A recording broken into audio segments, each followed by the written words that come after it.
Sa video ito, ang pag-uusapan natin ay patungkol na naman sa thumbnails, kung paano maglagay ng thumbnails sa video at kung paano gumawa ng thumbnails. So tara, samahan niyo ako sa CapCut para ipakita ko sa inyo kung paano gumawa ng thumbnails at kung paano maglagay ng thumbnails sa video. So mga kapatid, bago tayo gumawa ng thumbnails, ay ipapakita ko muna sa inyo kung ano ba yung tinatawag na thumbnails. So ito lang yun mga kapatid. Ang thumbnails mga kapatid ay yan yung una-una mong makikita sa video bago mo i-click. Makikita nyo yan, may pre-fonts na nakasulat. Tapos pag pinli mo yan, ay mawawala na yan. Ito mga kapatid, yung mga tinatawag na thumbnails yan. Bago mo yan i-click, yan yung una-una mong makikita. Nasa unaan yan mga kapatid. So yan ang ipapakita ko sa inyo kung paano natin yan gagawin. Yan, kung makikita nyo yung mga live ko sa YouTube ay may mga thumbnails yan. So yan mga kapatid ang ating gagawin. So tara, punta na tayo sa CapCut para ipakita ko sa inyo kung paano gumawa at paano maglagay ng thumbnail sa video. So ito na mga kapatid, tayo ay gagawa na ng thumbnails. So punta tayo sa CapCut. Tapos sa new project. Tapos itap mo yung video na gagawin mo ng thumbnails. Yan. Tapos add. Tapos ito mga kapatid, hanapin mo kung saan dito yung gusto mo na gawin thumbnails yan. Kung ito ba ang gusto mo yan. Tapos itap mo yung video. Tapos i-move mo yung mga tool sa baba. Hanapin mo si freeze. Si freeze. Ito na si freeze. Ito yung itatap mo. Freeze. So natap mo na yan. Itap mo ulit yung sa bandang kaliwa para may balik sa dati. Tapos yan. Ito mga kapatid, sa bandang kaliwa, yung itong naka-highlight ay video yan.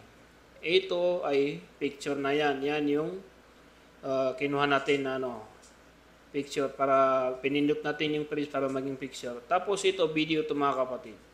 Ang gagawin natin, i-delete mo yan, yung nasa kaliwa, yung nasa kanan, i-delete mo yung nasa kaliwa, yan. Tapos ito picture na to mo. Kung makikita niyo ay hindi yan gumagalaw. Kahit galawin ko yan, hindi yan gagalaw.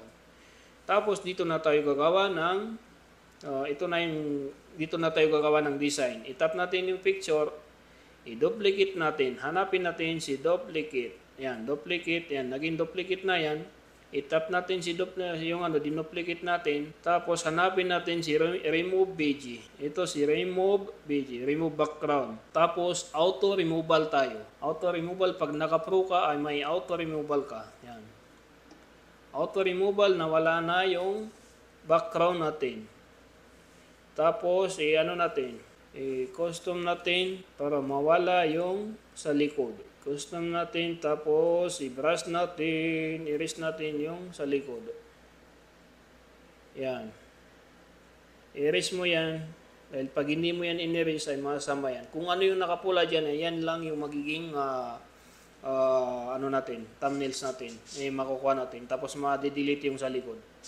Yan. Tapos mga kapatid, balik ka ulit dito. Itap mo yung sa bandang kaliwa para may balik sa dati. Tapos hanapin mo si overlay. Yan. Si overlay, itap mo. Tapos si long press mo. I-orong mo dito sa pakaliwa para maging pantay na sila. Tapos itap mo ulit si overlay, yung picture. Hanapin mo ulit si background. Remove background. So dito tayo nagkamali.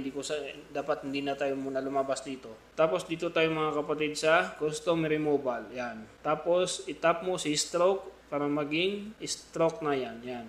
Para magkaroon ng stroke, hanapin mo si solid color. Si solid color ba ang gusto mo, o di kaya yung si strength o di kaya si offset. So ikaw lang bahala dyan, si straight ba o si offset o si kaya si dotted. Tapos yun mga kapatid ay nakapili ka na kung saan ba dyan ang gusto mo. Tapos yun, timingan mo kung saan yung gusto. Ito, timingan mo kung saan yung gusto mo dyan. Malaki, maliit, yan. So puti o di kaya yellow. So sa puti lang tayo mga kapatid. Yan.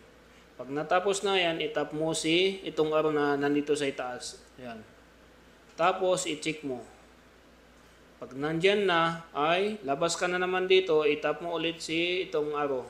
Bandang kaliwa. Bandang kaliwa ulit. Yan. Bandang kaliwa ulit. Yan. Para may balik na sa dati. Tapos itap mo yung picture. Pag na-itap mo yan, bawasan mo yung opacity niya. Kung hanapin mo si opacity, yan. Bawasan mo, yan. No? Pwede mong gawin 0. Pwede mong liwanagan. O 100%. Yan. Gawin mo lang mga 20 o di kaya 25. Tapos i-check mo Tapos yan, pwede na yan maging thumbnails. Tapos maglagay tayo ng text. Itap mo ulit yung sa kaliwa. Maglalagay na tayo ng text, itap natin yung text, yan. Add text. Tapos ikaw na yung bahala dito kung anong isulat mo. Ano bang sample, yan. Lakyan natin yung mga sample, yan. Style. Yan, mamimili ka kung anong style ang gusto mo. Hanap muna tayo ng font. So dito tayo sa add font, yan. Para sigurado na hindi tayo magkakaproblema sa mga font. Yan, Superman.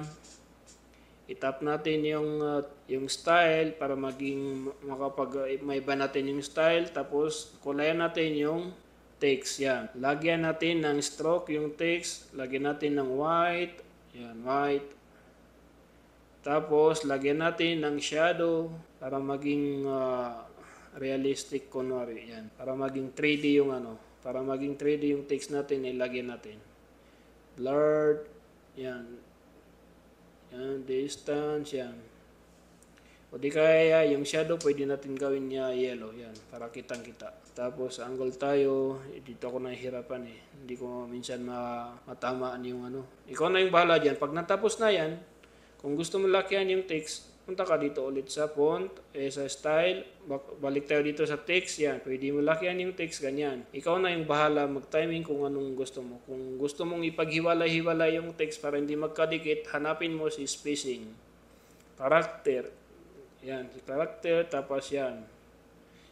Tatimingan mo lang, tapos liitan mo para hindi lumabas. Tapos yan na mga kapatid. Ikaw na yung bahala kung saan mo ilalagay. Tapos kung gusto mong ilagay itong text sa likod, marami tayong napapansin na sa likod nila nilagay pag malaki yung mga text. Ay pwede natin yan ilagay sa likod. Ganito lang yun mga kapatid. Itap mo yung check pag natapos ka na sa mag-design. Tapos hanapin, dapat naka-check ka dito sa sample kay text Dapat naka-select yan. Kung hindi yan naka-select, hindi mo yan magagawa. Tapos itap mo si layer. Pag natap mo si layer, itap mo na naman si back, itong nasa bandang kanan. Yan. So, nasa likod na siya. Tapos, itap mo ulit yung check sa taas. So, yan. Paglalaroan mo kung saan mo ilalagay. Ikaw na yung bahala, maglaro. Pwede mo yan palakihan.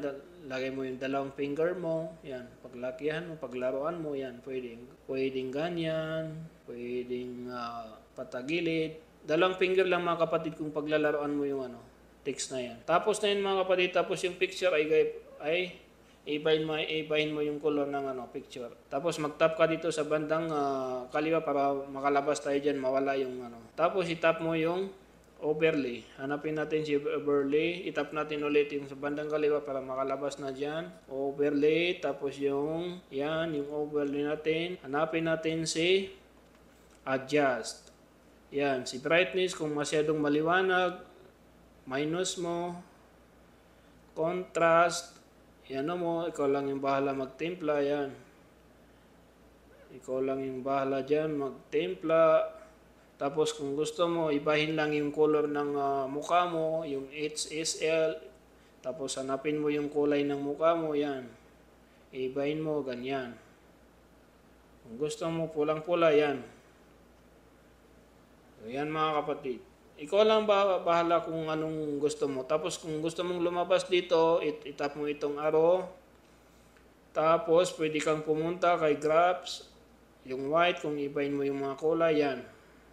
Para maging multo. Yan. Lalabas ka na naman dito, itap mo ulit ito. Yan.